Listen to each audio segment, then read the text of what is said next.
Just, in fact, I want to welcome everyone to this event. Please be patient while everyone joins the Zoom meeting. Give us a little bit more of time. Yeah, so everyone joins. Hi.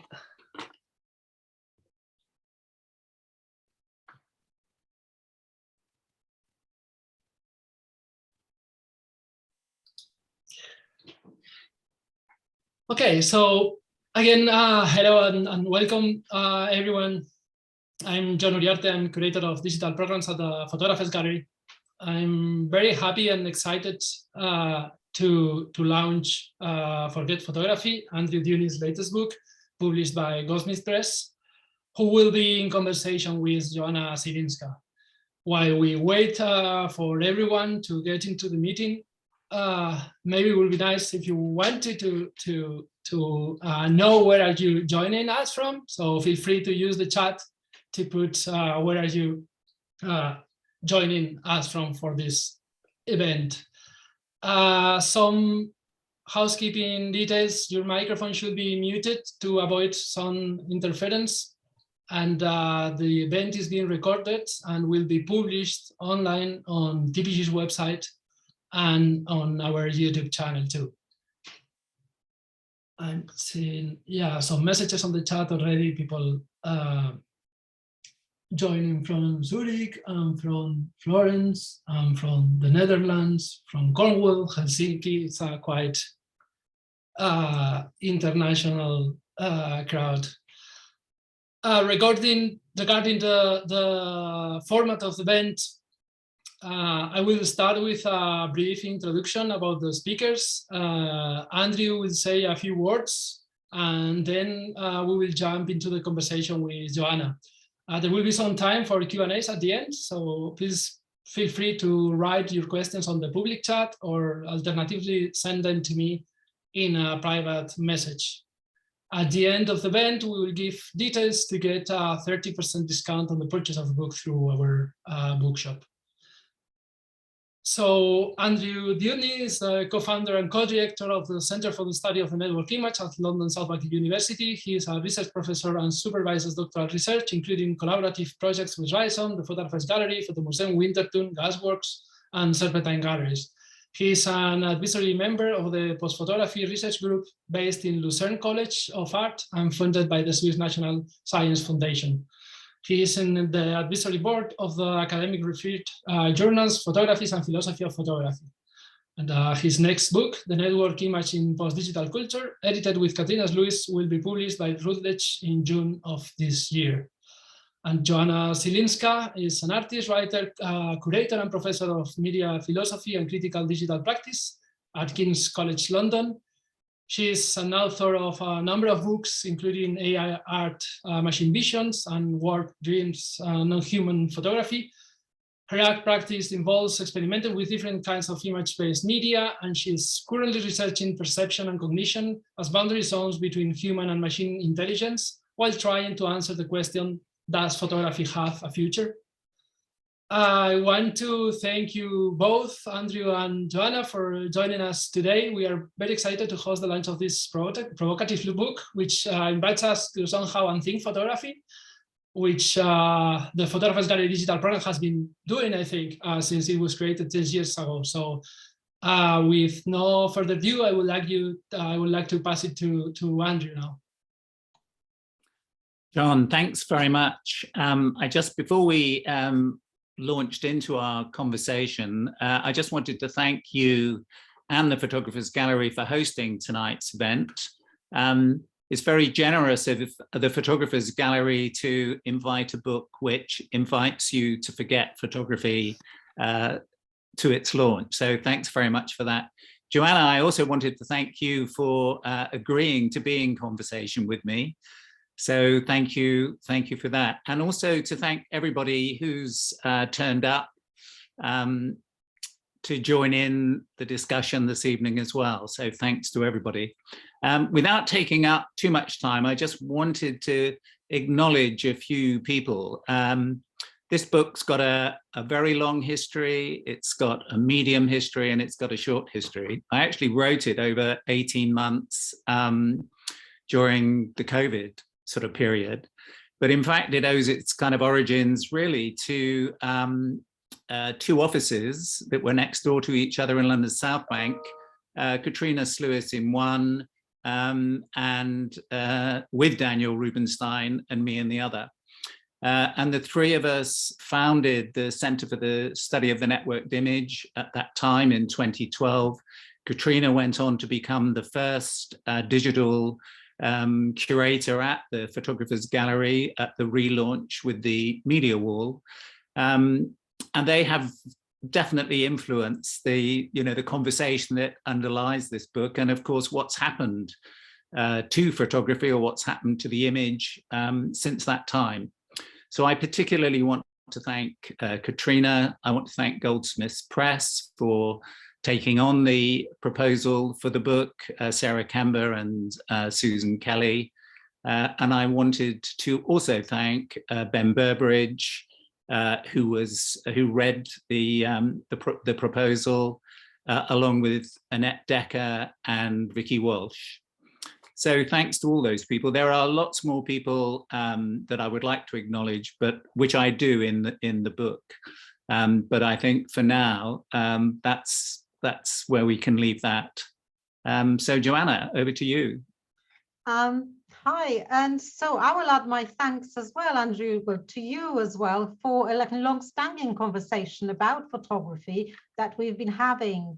And also to the Photographers Gallery for having been such a generous space, for allowing, I think, us to poke at photography from a number of different angles, and for creating a space in which a very kind of creative, provocative, engaging, generous discourse around photography and what happens with it, could have happened. So, and I wanted to say to the audience that please don't think too much about our backgrounds as being an indication of two opposing positions.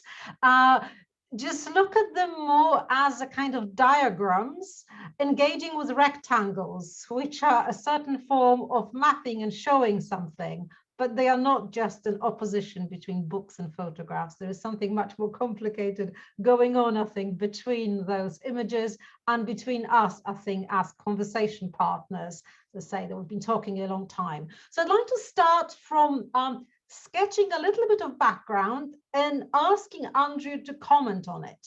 And I'm intrigued by the fact that on the one hand, today, more images are being produced, shared and seen than ever in history. We, of course, constantly photographing and being photographed, with machines large and small capturing our every move. Samsung announced the launch of its Galaxy S21, by announcing a revolution in photography, another one.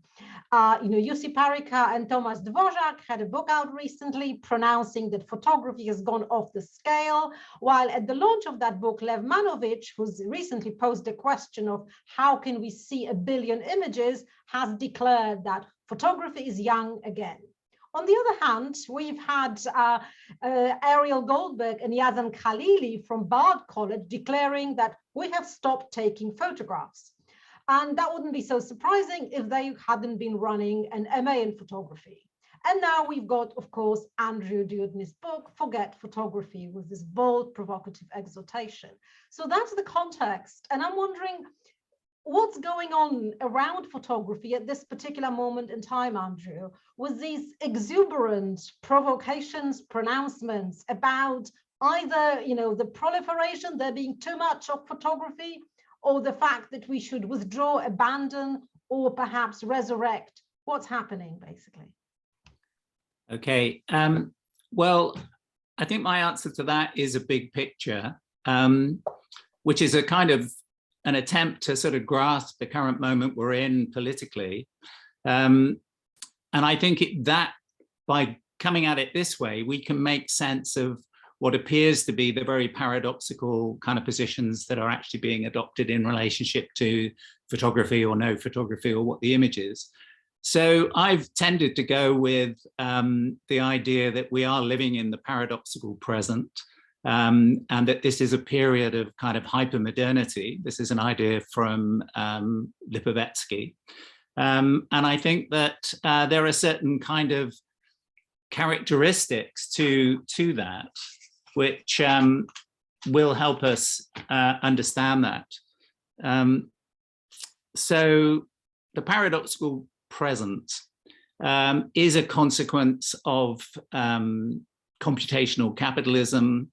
It is a consequence of a climate crisis. So in a sense, the paradoxical present is a recognition that we're living in a kind of troubled times, difficult times. And it is also a kind of time of hyper-individualism, I think. So we all experience subjectively and in our identity a lot of these kinds of problems as individual problems as much as they are kind of global problems. Now, I think in that kind of context, you know, we can begin to see that culture is very vexed in this point. And you get another kind of paradox. We're living at a time, it seems to me, where academia and our cultural institutions are deeply conservative as a kind of reaction to this situation of global neoliberalism, the rise of right-wing kind of populism. So on the one hand, you've got a deep conservatism. On the other hand, you've got a kind of technological revolution. And that, it seems to me, is where, and both of these things, you know, the technological revolution and the kind of political situation have got an awful lot to do with both technology and the image. Somehow the image is at the center of all these things. So I think it's no wonder then that, you know, within the debates on what's happened to the photograph or how do we understand the image in computational capitalism, that you will get people drawing on different aspects of understanding technology in order to understand the image. Yes, I mean, I'm totally persuaded by your argument that photography has a lot to answer for when it comes to the enactment of that particular form of modernity. But we'll move on to talk about this a little later. For now, I just wanted to zoom in on the question, on the title of your book, and ask you, by declaring or making such a declarative proposition, forget photography, isn't it a little bit like asking people not to think of a pink elephant? And if you are doing that, the only thing people can do immediately is start thinking about the pink elephant. So by asking people to forget photography, are you not starting a process of remembrance? So rather than the audience going and forgetting, they are actually activating a whole lot of mechanisms. But of course, you already know that. So I wonder if you could talk us through some of the psychic ambiguities around the provocation that is your title. Yeah. Thank you. Thanks. That's a good opening. Well, forget photography is not a simple injunction. It's not as if we can forget photography, as you say, because, you know, part of forgetting, of course, is the act of memory. But it does place the question of photography in a historical kind of context. So the provocation of forgetting photography is an opening to see photography differently, but also to see our relationship to the historical continuity of photography differently.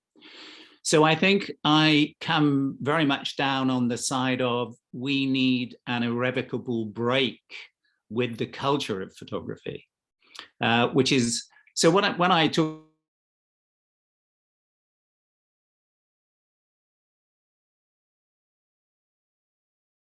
about forgetting, I'm really talking about as a particular historical canon as it might exist in art history. I am really talking about photography as a cultural assemblage, which means its institutions, its modes of thinking, its theory, all of that for me is photography.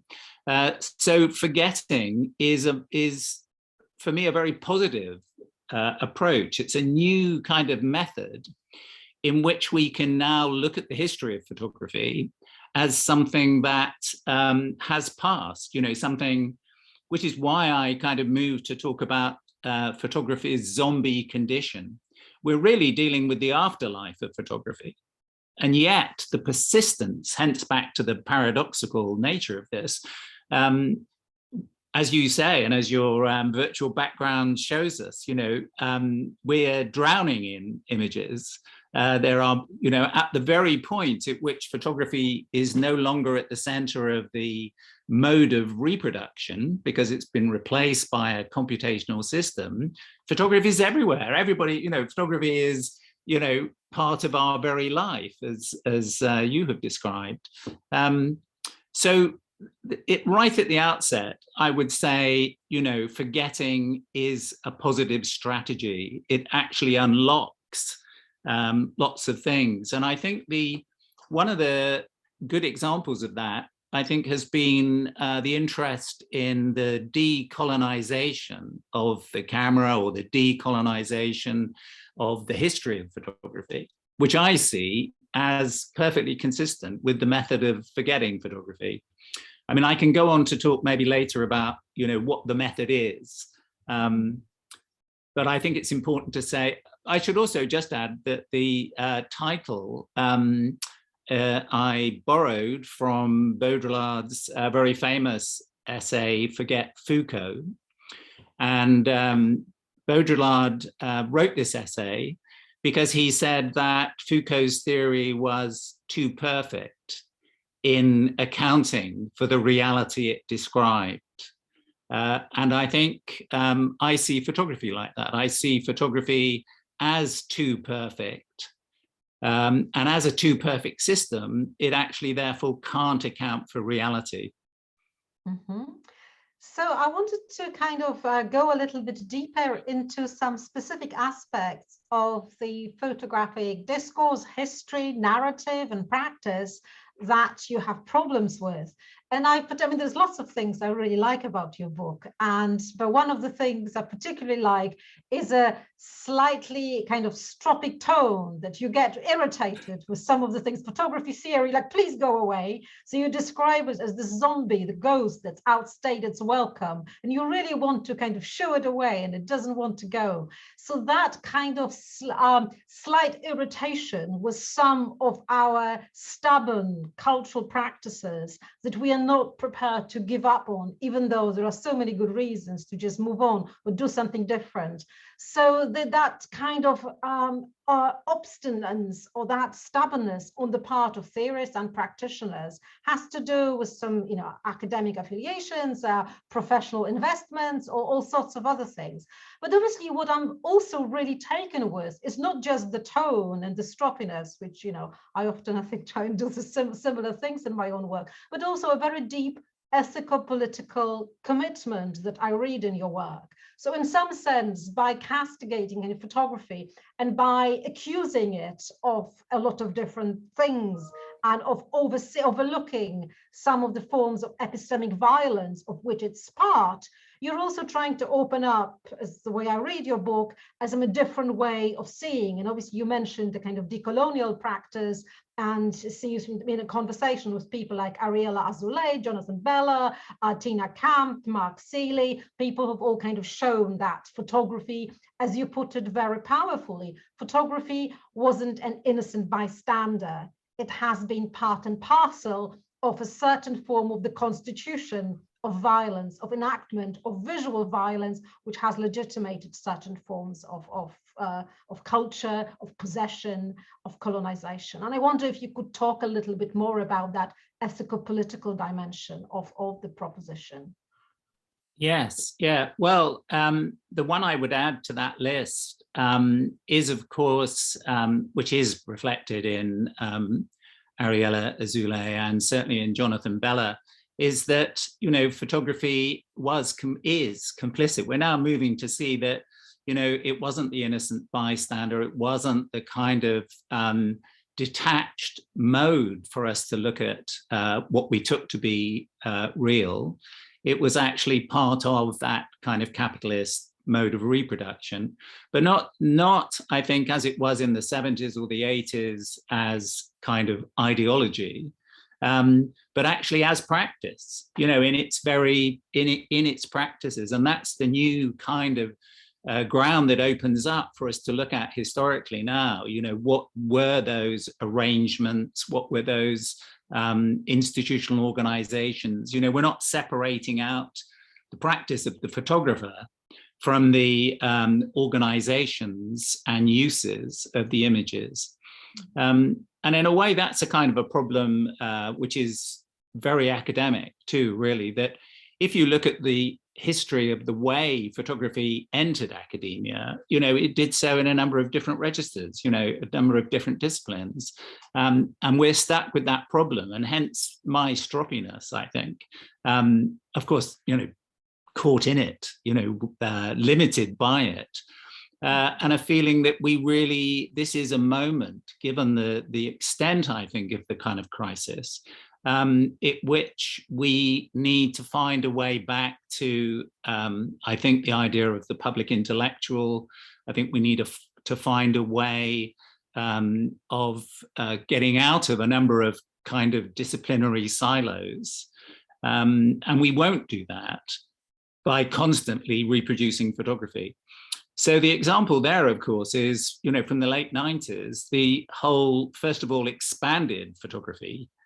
But this is how we'll deal with technology. You know, along comes the digital. Well, now we have expanded photography. Photography enters the art field. So we have another, you know, we end up with an endless list of add-ons that eventually become post-photography.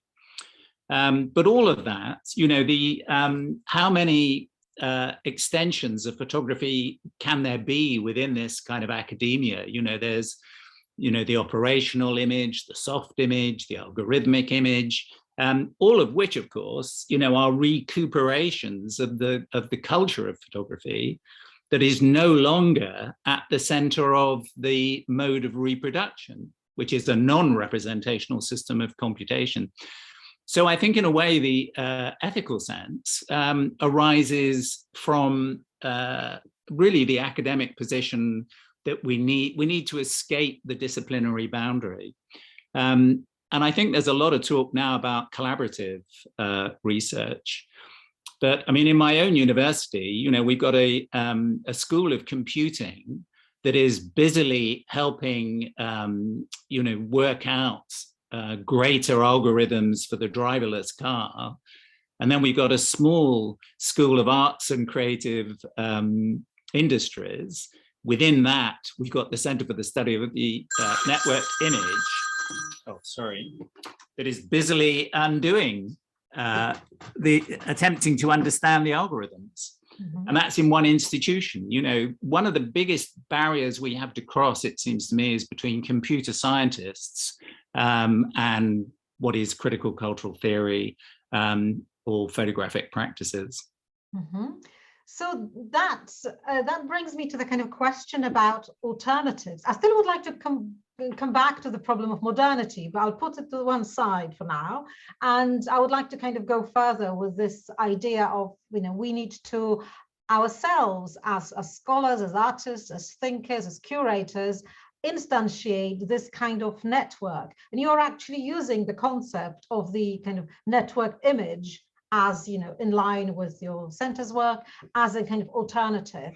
And I'm wondering if you could talk a little bit more about the potential of those alternatives. And obviously, it's not just a simple matter of relabeling something that was old, making it new, but taking things into a new direction, facilitating perhaps a different form of conversation, but also a different mode of seeing ourselves in that kind of deeply wounded world that you've talked about, with some, hopefully, some ways of activating some new connections, new ways of being. So I wonder, the networked image or something else, what kinds of vocabularies, what kind of rhetoric could we draw in to you know, with a view to shifting something? Yes, well, the third part of the book attempts to think precisely that, you know, what happens after photography? How do we begin to make this new clearing to understand what the image is doing and how it circulates, and our relationship to it. The first thing to say there is that the networked image is a placeholder. All these terms that we use, can only ever be provisional, it seems to me, because we're at the very beginning of this process. If there was an easy answer, we'd all be there already. We're facing a very complicated kind of situation in terms of these shifts in visual culture. Mm-hmm. So that's the first thing to say, that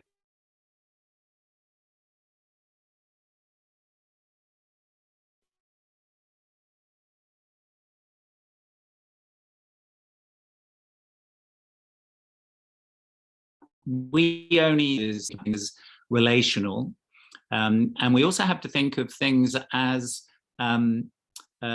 more or less than visual. I think that's the other, if you look at all the interesting work that's being done, it's actually to say that one of the aspects of the computational image or the non-representational image is that it's the invisual. So I think we have to shift our language, and that's another reason why the language of photography becomes an obstacle, because we do need a new language, as you're saying, Joanna, to deal with this. And of course, on the ethical and political side, we also need to kind of, and this is where maybe you can see this older modernism operating in my kind of politics, but we need a new political language too. So in the same way that we've seen all these extensions to photography, we've seen lots of extensions to capitalism, platform capitalism, necro-capitalism, computational capitalism, and of course, post-capitalism. And all of those are attempts as well to look at the new conditions as offering accounts for how practice would evolve. On the one hand, we've got the problem of, what are the new practices of images in the current mode of reproduction, but also we've got the problem of what happens to a kind of a politics of the image in practice, or indeed, the politics that would extend or go beyond kind of capitalism. So I do talk a bit about Ben Burbridge's book, Post-Capitalist Photography, and which came, he worked with Katrina in terms of the event at the Photographers Gallery called Post-Capitalist Photography Now. And I think that goes down the road of seeing that there is a kind of recuperation of photography, that it still does some work in a collective manner. Through its very proliferation and through the idea of the labor that's involved in images now. On the other hand, in our own center, Nicholas Malave's work on machine vision, also what he goes the other way and says, well, actually, if you look at the way the algorithm is trained, you will see that it's trained around a language that is this older language of photography. And of course, it's also trained in relationship to the labor of the mechanical Turkers, at very big scale, in order to produce this kind of taxonomy of vision. So you have, it's sort of out of the frying pan and into the fire, really. It's not as if we can all decamp now to the world of machine vision and the networked image. That just presents us with another set of kind of problems, but at least those problems would be the real problems. If we were prepared to stay there longer and really investigate what is going on in the image in this non-representational sense, we might get a better practice or set of practices. Absolutely. And it's that realization today, as well as you said, that all these terms are kind of ephemeral because the practices around them are changing at a kind of speed of light too. So even the networked image hints at a slightly earlier period of network culture where there was a certain kind of optimism around it, Yes. where there was more collaboration. The internet was seen as a more democratic or flatter space in which different forms of alternative, avant-garde, artistic practices could unfold. Obviously, we've moved much more to the kind of space of kind of platform image. And Ben Berber's book analyzes it very skillfully as well, that kind of moment of platform capitalism, where the image is much more enclosed and owned, and it becomes invisual, as you say, because the majority of images today not produced for the human vision of the human viewer. Paul Virilli already analyzed that in The Vision Machine, and then Trevor Paglen picked up that phrasing and that concept in his own practice. So we've got that situation where the images have shifted somewhere. In a way, we live in and through images, but we often don't see them. They are not for us. They are meant to communicate with something else. And you're also absolutely right to point to the fact that the whole thing about the image is not really visual and anymore to that extent, although, you know, so some images matter. You know, some people laugh at kittens, other people like pictures of their, you know, partners or other things and post them. But there is that kind of big infrastructure of images that constitutes our lives. And it's not even a matter of us, you know, remembering, forgetting, because our lives are kind of constituted by those infrastructures at quite a kind of deep and complex way. And there's a need to move beyond the visual to look at sensors and the whole form of haptic visuality, perhaps, which is, but then I still am kind of onto this modernism thing, and wanted to ask you as well about the forms of epistemic violence, once again, about photography. And then there are good reasons. And in diagnostic terms, I very much share with your concern about the condition of our current world, the kind of complex set of relations and troubles that we find ourselves in, you know, from the climate crisis through to the encroaching AI and the situation, you know, the pandemics and this multiple crises through which a kind of practice of representation that was promising to give us an image of ourselves is actually failing us amongst, you know, lots of other practices. But if we are to forget photography because it's been complicit in creating a certain violent fantasy of the modern subject, and because it didn't deliver on its revolutionary promise that you talk about, shouldn't we at the same time forget the whole of the modernist apparatus, or even, you know, modern, not just modernist apparatus, modern apparatus, like, shouldn't we forget the camera? Shouldn't we forget the pen? Shouldn't we forget the printed book, as all of them have been agents of the establishment of that particular mode of self-perception and self-knowledge? And then if we're going to forget, even in that kind of creative sense you use forgetting, if we're going to forget all of these devices that have established our episteme, where does it leave us? What do we leave on the shelf temporarily? What do we shift? How do we decide what's happening to the terrain on which we stand in all those acts of forgetting or shifting? Well, I used Paul Ricoeur's History, Memory and Forgetting very much as a way of seeing this as a historical kind of problem. He talks about forgetting as an event horizon, as a point at which we can reconcile ourselves, you know, with violence.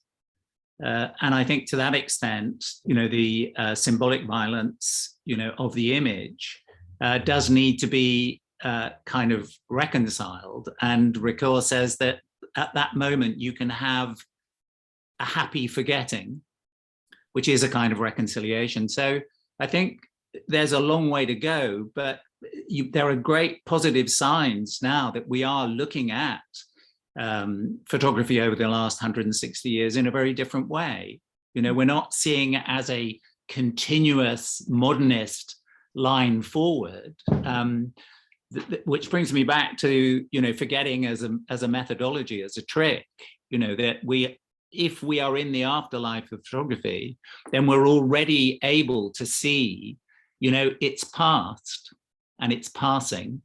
But as long as we get caught up with its zombie condition, we'll never be free of it.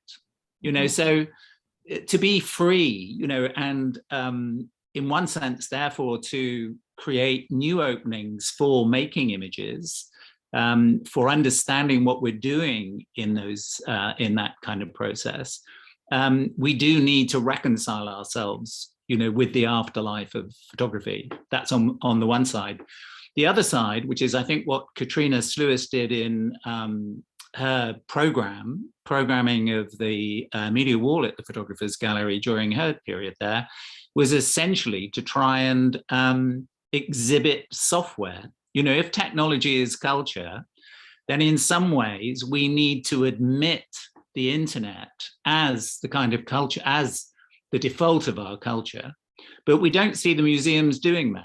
You know, I very much go along with Claire Bishop when she says that, you know, our major cultural institutions are afraid of the internet, and that essentially contemporary art performs a kind of sleight of hand in relationship to technology, and indeed goes on to kind of fetishize analog technology, all as a way, you know, of not actually admitting the culture of technology, which essentially is the internet. I mean, how you exhibit the internet, how you have a how do you, in one sense, turn the machinery of vision back on itself? And if that machinery of vision is now a relational computational network, how will the critical practitioner or any practitioner, or even all of us with our iPhones, you know, to what extent can you reveal the nature of value in that system? I mean, I just finally say that I think lots of different politics open up about this. And I think if I am an old modernist or a, you know, retaining some of that, it's because of an understanding of collectivity. We're all seeking, you know, collectivity, it seems to me, and at different scales and at different levels. But I think I'm pleading or arguing for a kind of a collectivity that can connect to what remains, you know, of social democracy, or what we might even call, you know, a sort of post-democratic kind of world. But I think that that's where we need collectivity. So I think that academics and creative practitioners, you know, do need to find ways in which kind of collective practice actually is a real world kind of issue, really, a political issue. Yes, no, that's beautifully put. And I think that brings me probably to my last question, because I'm aware that the audience will probably have lots of questions as well. So I wanted to build on this point about collectivity, and also which is also your mode of both writing and working, as far as I understand. I mean, you're a very generous writer. You involve others in a conversation, you write in dialogue with lots of other people, but you also draw on practices and collaborations of your own, including the one at the Center for the Study of the Network Image at South Bank University. And I wonder if you could talk a little bit more about that kind of practice of collaboration, also in relation to joy. And joy might be a kind of good affect, maybe, to end that formal part of the conversation on, so that, because obviously there is a danger of forgetting photography just sounding as being about melancholia.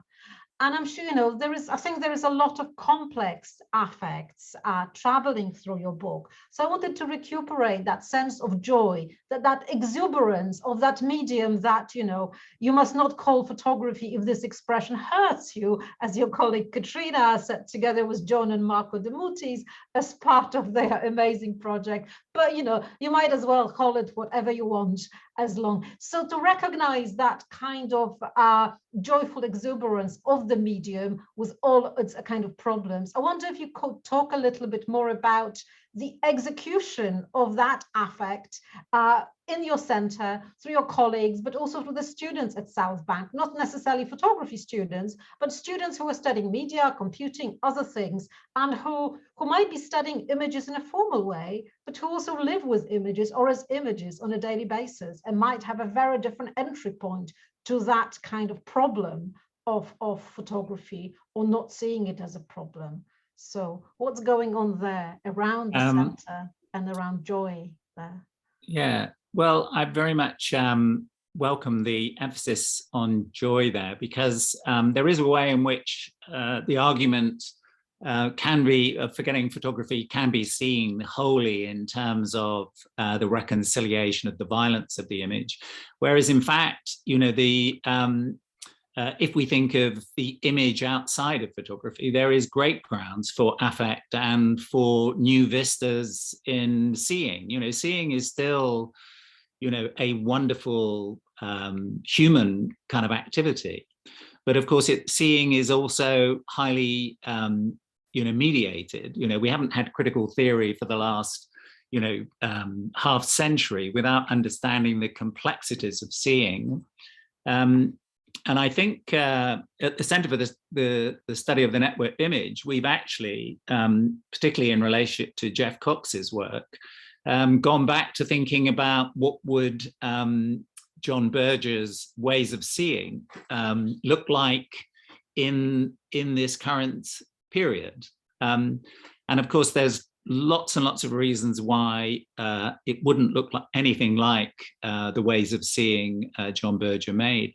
But the idea that, in a sense, the challenge and the excitement is, in fact, to understand, you know, what we are seeing, what we and our machines, what our cyborg self, what our virtual self is seeing, and what we're responding to, you know, I think is at the absolute center of what we're trying to do at the center.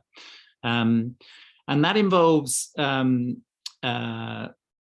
it involves a practical collaboration. I think we're very interested in the connection of theory and practice. We're very interested in taking this, the academic world out into collaboration with cultural institutions to actually answer problems that are faced, you know, well, our collaboration with the Photographers Gallery, which has been going on now for, well, a decade, literally a decade, is such that the PhD research that is being conducted is being done in relationship to John's program, to trying to actually extend what programming could be, what could be brought into the context of exhibition. And equally, the other side of that is, you know, how do you curate the internet, or what is online curating? That is opening up, it seems to me, again, problematically, but as a new territory, you know, as a new cultural space. If the museum has this kind of deep conservatism, you know, in a sense, new media from the 90s, you know, saw the internet in this utopian way as a kind of a new space of freedom, you know, prior to its corporate takeover.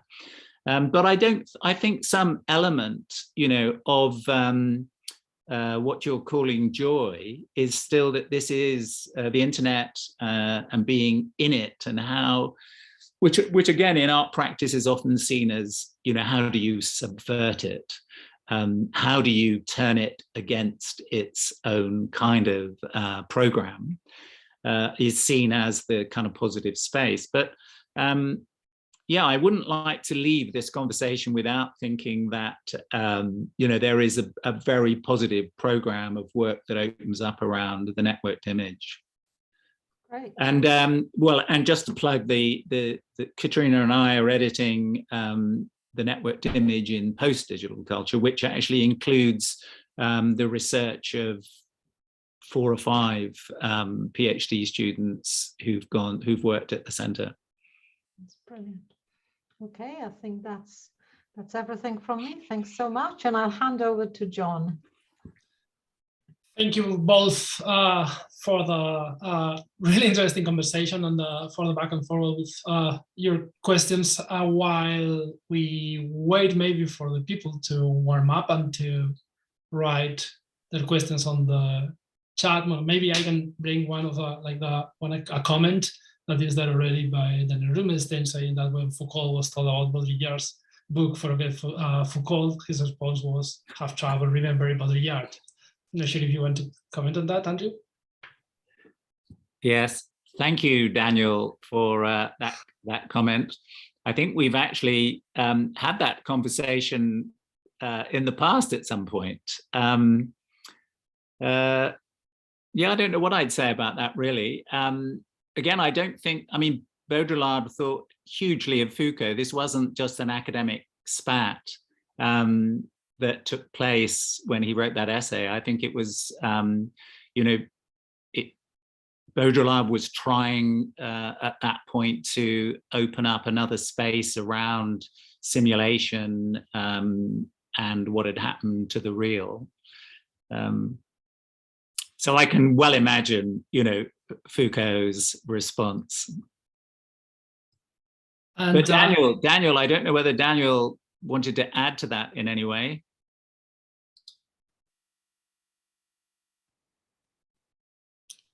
Oh, I didn't know that it's possible to do that. Hello, hi Andrew. Hi John. Hi John. Well, thank you. Thank you for this very interesting conversation and for organizing this evening. Well, I think according to the Wikipedia legend, at least, this book, Baudrillard's book, Forget Foucault, made Baudrillard famous, and he needed to attach himself to this name in order to get noticed, and I think it worked for him to some extent, but I think there is we're not really talking about Baudrillard and Foucault. I think there is a real problem with Baudrillard's argument, and but I don't even know if I want to go into that now, because it will just be quite extended conversation that will go in a different direction. But maybe a quick question, which is something like that. I mean, still there are some photographs, and I use this word, advisedly, there are some images, let's say, that move us, and some that don't. Millions that don't, and some that do. And some images capture our imagination, and we keep coming back to them and looking again. So, for instance, the images of George Floyd moved millions of people. The picture of Prince Andrew and Virginia Giuffre is kind of sticking out. I can think of some other images that are really. So how is it possible that some images move us and others not? Well, my answer to that is, the way we think of photography. If you think of photography as part and parcel of a capitalist mode of image reproduction through newspapers, through films, then of course it's a kind of hybrid story. It's always a narrative. We're not. If you single out the single image, you're missing the fact that it's embedded, in a kind of hybrid narrative. And that's why we remember some images and not other, not because of the image in itself, but because of the narrative that it belongs to. I mean, I'm very interested now in the whole idea of a kind of transmedial approach to images. Because we still have to deal with what are they doing as representations. I think it's better to think of representation, in terms of what we as subjects carry of an image across all the different kind of contexts in which it's met, or indeed the stories that are attached to it. Thank you for both the question and the reply, Daniel and Andrew. I'm going to bring some other questions from the audience, excuse me, from the chat. There's a question by Peter that maybe is Peter happy to open his microphone and do it directly to Andrew. Let's see. Otherwise, I can also do it myself. John, are you asking me, Peter Ride? Yep. Okay. Well, the question was, now of course I've written it, and now of course I can't see the chat, but I think I said, Gombrich said, hello, Andrew. Gombrich said, there's no such thing as art, there are only artists. And so I was saying, would you flip that and say there's no such thing as photography, there are only photographers? Because I know it's actually really easy to talk about photography, but actually, where are the people involved in this? So could you retitle your book and say, forget photographers? Oh, no, I don't think so. Not at all, really. You know, the best tradition of photographic theory has always been that, you know, photography is not singular, that there are many photographies. And of course, one thing that's been left out of the canonization of photography is the fact that everyone is a photographer. And so, you know, the ubiquity of or the increased ubiquity of the image is such that we could probably end up saying that the photographer is probably more important now than before. But on the other hand, it would then lead us to ask a bit more about ourselves as image makers or users. And then, of course, that takes us back to Ben Burbridge's argument about, you know, what are we doing when we upload images? What are we doing when we labor over those images? Essentially, where is the affect of that image going? But overall, I think forgetting photography returns us to the subject's relationship to the image. So I'd say no, probably, again, it'll always depend on how we qualify photographers. You know, one of the debates has been whether or not the professional photographer has disappeared, or whether the citizen photographer, you know, is now centered. But then again, throughout the entire history of photographers, you know, there's an itinerant relationship to their kind of employment, really. As technology changed, you know, so did the occupation. I'm gonna keep on bringing questions from the audience. In this case, Audi, who first sent me the question through the private chat. I'm not sure if they are happy to open their microphone and make the question directly. Yeah, sorry, I'm here. Hello everyone. Hello. You touch upon fashion in a way when you talk about Lil Michaela, the virtual fashion influencer. And I was thinking about Cambridge Analytica whistleblower Christopher Wiley's talk about the weaponization of fashion and the need for fashion to engage in the cultural war, its weaponization stages. So I found it interesting reading your book that suddenly that example you use is kind of related to fashion. So I wanted to know what do you make of fashion in connection, I guess, in the network / computational image? Yeah, no, thank you very much for that question. I think it's got sort of two sides, really, because one aspect of it for me is that from the position of forget photography, meaning we can look at the afterlife of photography, I think fashion photography is one of the really underexplored aspects around power. and affect. We've tended to look at fashion photography in terms of a kind of aestheticization of the image, and of course, fetishization of the human body. But I think fashion photography's relationship to power in the afterlife of photography is a really great opening. And then the forward-looking aspect of that is that, you know, within the hybrid image, which is another way of saying what is the image doing in the network, fashion is absolutely kind of central to it. And, you know, just as kind of fashion courses are now much more in touch with kind of sustainability and the climate crisis, it seems to me that the fashion image, you know, is completely open to the same, you know, we need to connect, you know, the kind of fashion as industry with fashion as image. And I think that, you know, by thinking of it in terms of the networked image, there is an opening, you know, to see the fashion image as always political. Thank you for that. I'm gonna continue with the next questions on the public chat. The next one comes from Magda Tisley-Carver.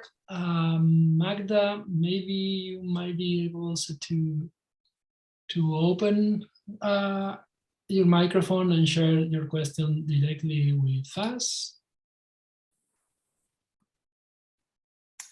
Hello, thanks. Hello, Andrew. Hi. Yes, my question was about this perfection in photography, because you are telling us about, you know, photography, this notion of photography being too perfect, and at the same time giving us all the reasons where photography is not perfect. And so could you expand a little bit on that notion of what is perfect in photography in that case? What? Yeah. Well, it's too perfect in the sense that it naturalizes capitalism's reality. The perfection of photography was precisely that it colluded with a history that said that the organization of the world according to profit was the natural order of the world. So the whole, you know, and this is, I haven't got probably really time to kind of explore this, but the Euclidean geometry, the perspectival image, you know, fits a kind of version of extraction, of capitalist extraction. There is a world, you know, a 360-degree space, and it's, you know, humans roam it, and in a sense they're driven through the system of capital to exploit it. So the perfection of photography actually masks the imperfections of it, is that it suppressed struggle, that it victimized those who were actually looking for liberation. So what I mean by the perfection of photography is its kind of closure around a reality. And that's, for me, forgetting photography is actually trying to give an account of the reality we're all living, which actually breaks with this naturalized view of capitalism and ourselves as kind of hyper individuals within it. You know, when do we, you know, the history of photography as a collective practice is a very tiny one, really. You know, the dominant history of photography and the billions of images are limited, you know, to essentially say that's all there is. Reality can only be this, you know. So I want it to be imperfect. I want us to see its imperfections in order that we could actually create a new reality. Thank you, Andrew. I'm gonna take the liberty of covering two questions that I believe that are quite related. that have been posted on the chat. Excuse me. First one by Adam Brown says, forget photographies, or which photography in singular should we forget? While the second one by Lizzie Jackson asks, when is photography not photography? Where is in scope and out of scope? Where are the edges? Yeah, good questions. Thank you. Adam's question of the plural is, of course, that I'm really talking about photography as an assemblage. So, and this is one of the problems, I think, in our language, that if we see, put it this way, if we see photography as a culture and not simply an apparatus that produces an image, then to that extent, the question of the single or the plural disappear, because essentially photographies is the culture of photography. It's all of those things. It's the assemblage of the institutions, the collections, the apparatus, the language, all of that constitutes the photography I'm asking us to forget. Particularly, I think, the culture, and this is where language, I think, is very caught up with this. It's very hard to think about photography in terms of a visual language outside of its prescription through the spoken word.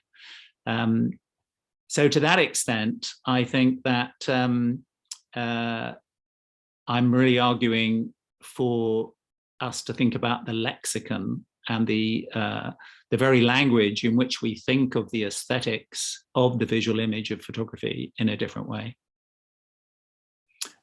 Lizzie, so then the other question about, where is its boundary? The problem we have is back to the paradox that the photograph is, and this is its zombie condition, is still the default of representation. So as much as we've actually moved into a non-representational system where the image is doing all kinds of processes in relationship to data and financialization of labor of the image, nevertheless, the default is still something we all think of as a photograph. Thank you, Andrew. We have a couple of more questions. First one will be by Jeff Cox. I'm going to ask Jeff also to open his microphone to make it directly.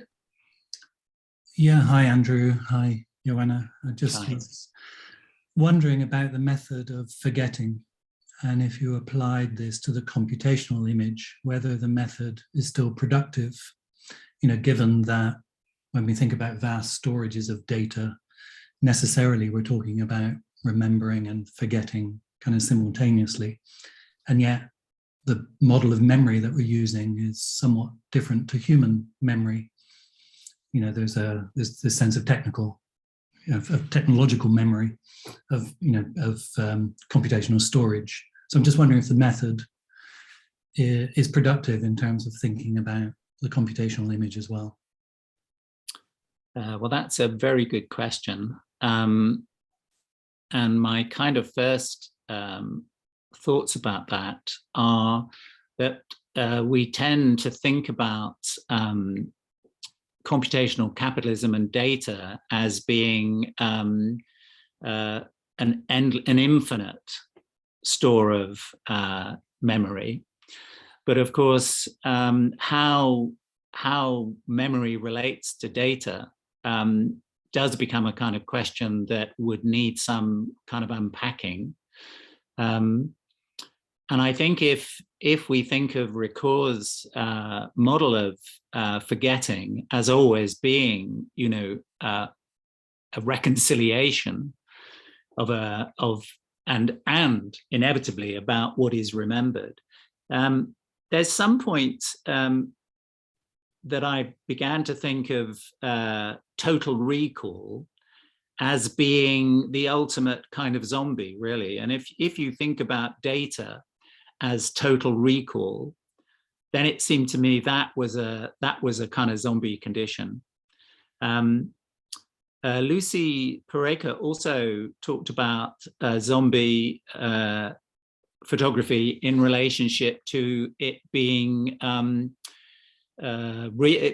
this is from a kind of media archaeological point of view, in saying that nothing ever dies in technology, it's repurposed. So I can begin to think of ways in which the method of forgetting can be applied to the future, although the method that, as I've developed it, is very much still to single out the analog zombies. And I think there's much more. I've thought of 3 or 4 other possibilities for outing zombies in analog photography, but as yet I've not really applied it to well, I'm not even sure. They could be digital zombies, but algorithmic ones. But more seriously, of course, there was this idea of whether the idea of the unconscious could be applied to, because there was the optical unconscious of Benjamin in relationship to photography, and whether or not we should think of there being a kind of networked unconscious, or rather follow Catherine Hales when she actually talks about, I guess it's a kind of non-conscious, or that when we think of computing, we're not actually thinking of consciousness, but non-consciousness. So I have a couple of more questions on the chat. First, I'm gonna go to Francesca Lazzarini. Francesca, are you able to open your microphone? Can you hear me? Yeah. Yeah. Okay. First of all, I really want to thank you for this presentation. I am a PhD student, sorry, in the Advanced Practice program at Goldsmith, and your book tackles many questions I'm asking myself at the moment, and it clarifies also how we arrive to these questions. It really makes order in the complexity of things and changes happen to photography in the last decade. So I apologize if the answer to my questions are already discussed in the book, but even though I started it 10 days ago, I'm still at the 3rd chapters because I'm reading it in a kind of open conversation. I stop every 5 lines thinking and opening up new questions. And so it takes time, of course, but I'm very grateful to have found a companion to think with. And yeah, I'm very happy. Sorry for this long premises. My first question is, you make a very clear argument in saying that we need to forget photography because photography is capitalism, as well as for Beller is slavery.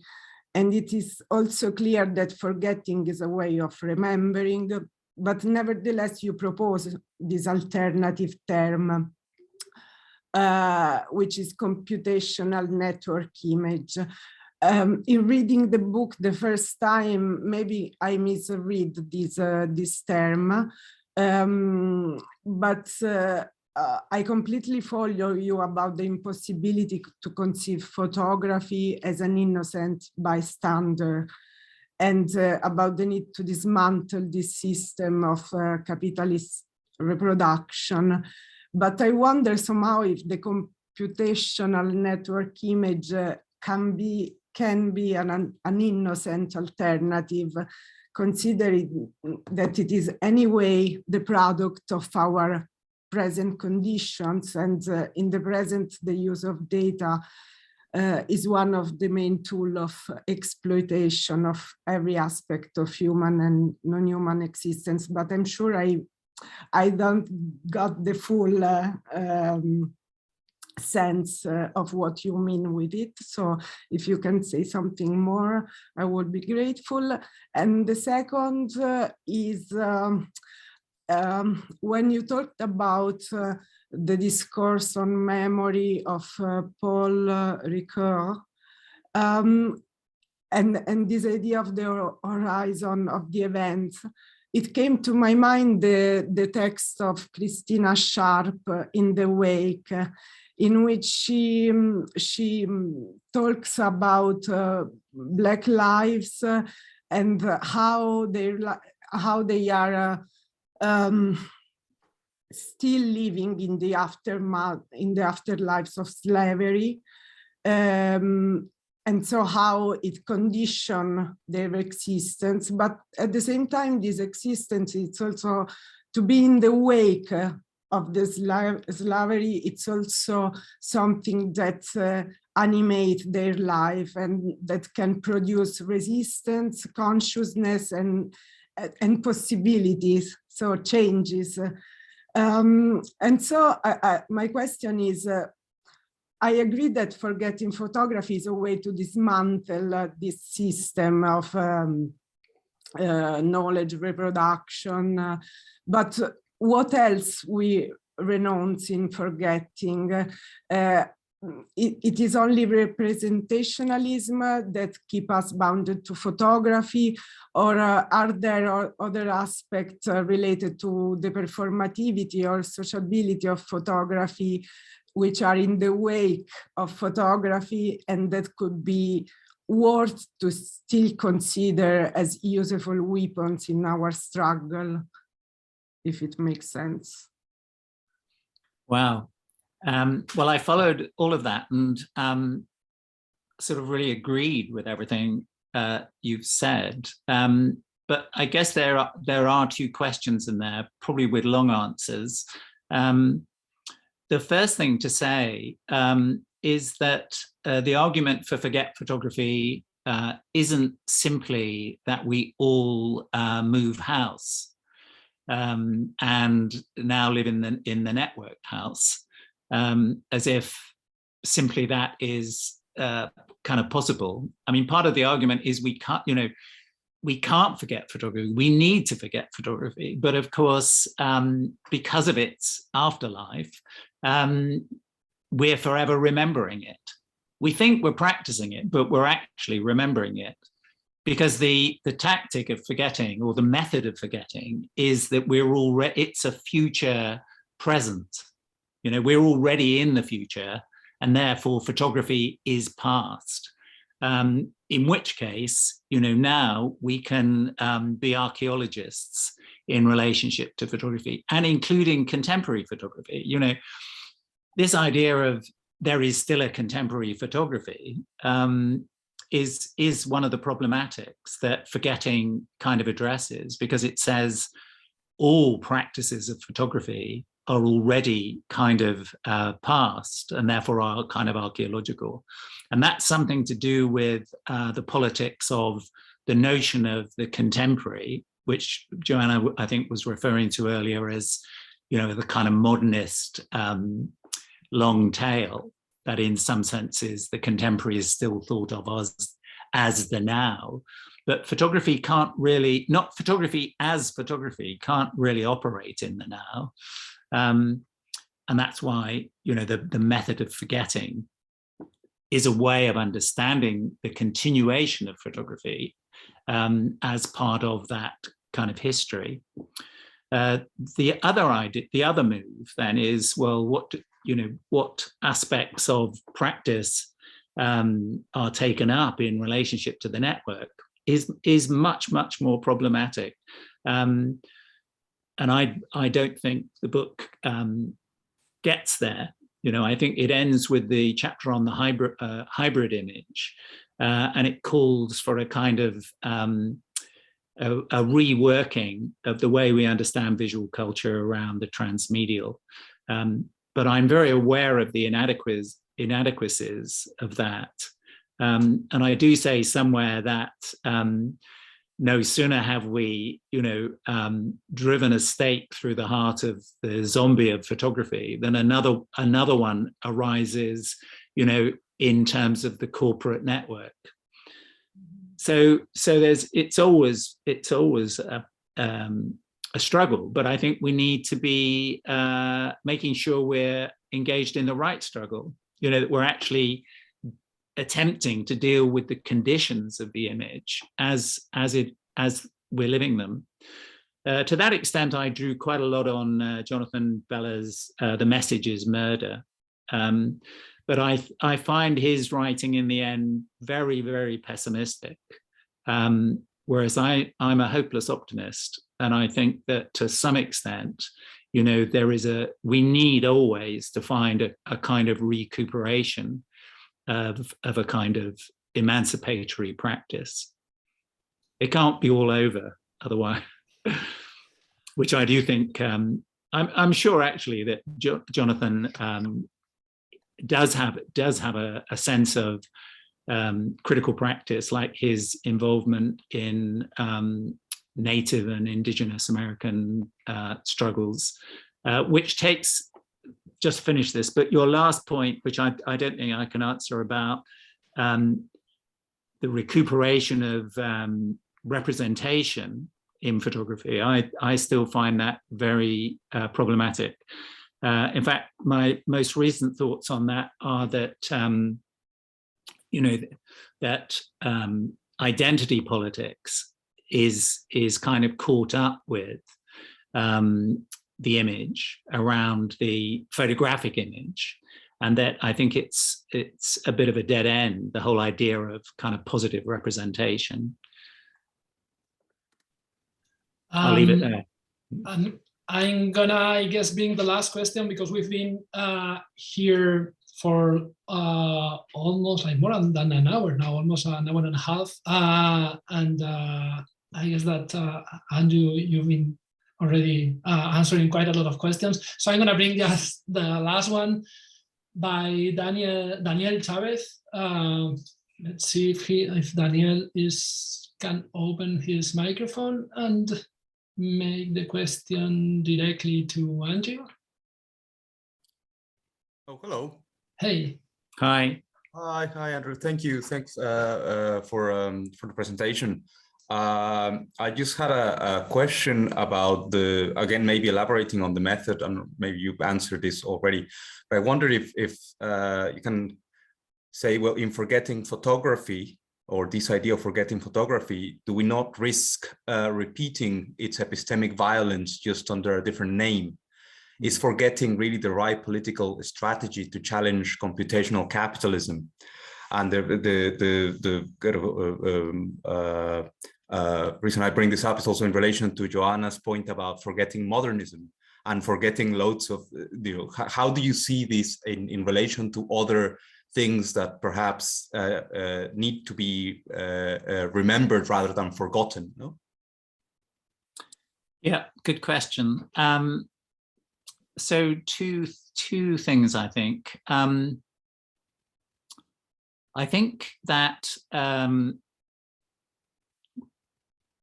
no, let me think about this. It's a good question. I guess in relationship to modernism, it is a continuation of debunking one thing in order to, which could be seen to be repeating epistemic violence. But I think the reason I do that is because we are still tied. If you want to return this politics to a defense of social democracy, then of course social democracy, is a product of modernism, which I can't quite leave for the wilder shores of other kinds of understandings, of kind of ethical collective practices. So I guess there is a kind of a violence against the violence of the photographic image in the book. But I would only defend that on the basis that we can't lose sight of, the need to defend social democracy, even though, of course, social democracy, as I say, is a poor limit for emancipation. Social democracy doesn't go far enough. It's like the revolution arrested. And we know that social democracy is complicit with and a cover for extractive capitalism. And I know that's led a lot of other people not to want to return the argument to the questions of the real politics of political systems, and say we have to build somewhere completely different, which I think there's a lot in that too. But I think as far as the way I laid out the argument, I'm in the dock as far as, in one sense, saying that forgetting photography is a prerequisite for understanding computational capitalism. Thank you so much, Andrew. I think that we are all set now to maybe wrap up the event.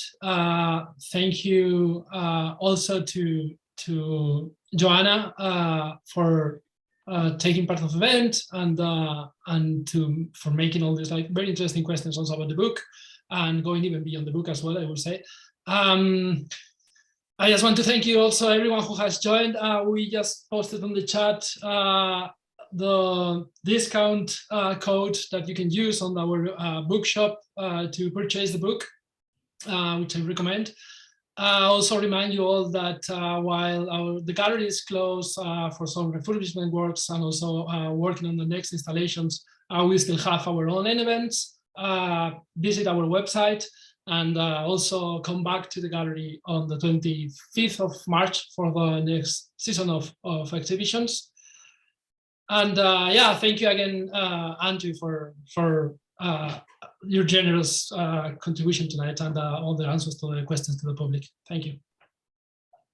Yeah, thanks everyone. Thank you very much. Bye, everyone.